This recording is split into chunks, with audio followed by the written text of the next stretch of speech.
Rachel Kirschneider. Thank you for joining me today. I have a few thoughts that I'd like to share with you about parenting. I recently had the opportunity to hear Dr. David Walsh speak, and he is the author of several best-selling books. His latest is A Smart Parenting, Smarter Kids. I know, doesn't make a lot of sense, but after you hear him speak, it really does. And there were a couple of things that I came away with from his talk that really stuck with me. And one of them in particular, I just recently seen a clip actually that was used in church talking about temptation. And the clip was called the Marshmallow Test, and Dr. Walsh referred to it last night as well. It's a study, some of you may be familiar with it. It's a study in which they put young children anywhere from ages 3 to 4 in a room with a marshmallow. And they let them know that they can go ahead and eat the marshmallow, or they can wait, and when the individual comes back in the room, we'll give them 2 marshmallows if they wait and don't eat the marshmallow right away. So it is hysterically funny to see how children react to, okay, eating the marshmallow or not eating the marshmallow and having 2. So this is all a kind of an indication of, of self-discipline. Now, the key to the study was that they followed these children for 18 years to see how they did academically, how they performed in school, and what they found, without a doubt, were those children that waited to get 2 marshmallows performed better.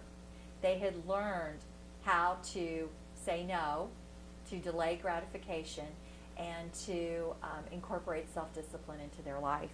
And the note that I made, the actual note that Dr. Walsh said, was that self-discipline is as strong a predicator of academic success as intelligence. And it really made me think about, as a parent, how am I instilling that self-discipline in my children? Because we live in a culture where everything is right now, my way. There is no delayed gratification. There is no wait in our world. It just doesn't happen. And so we have a culture that's saying one thing, and yet we know as parents that we need to be doing something else. And then I thought, I took it one step further, and I'm thinking, how am I modeling that? How am I modeling self-discipline? What do I say no to? What do I make myself wait for?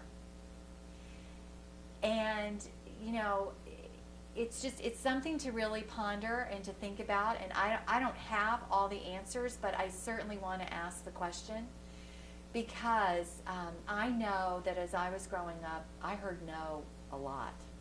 I heard wait a lot. I heard, you know what, you do this and maybe this will happen. And sometimes it did and sometimes it didn't. And finding myself now as a single parent, finding myself with a teenager who wants to drive, and a 12-year-old who thinks he's a teenager, it is so important. And I think too that it's important for us to realize that our Heavenly Father sometimes says no too. So we need to be aware, we need to listen to that still small voice. And we need to know that when we hear a no, we mean it. God means it, we mean it, and our kids need to know we mean it too. I'm Rachel Kirschneider. Thank you so much for joining me today. I look forward to seeing you again soon. How'd you do? Did you do good? You did? Yeah. You wanted to eat it, didn't you? Yeah. So did I tell you to give you another one? Okay, now you can have both. You need them.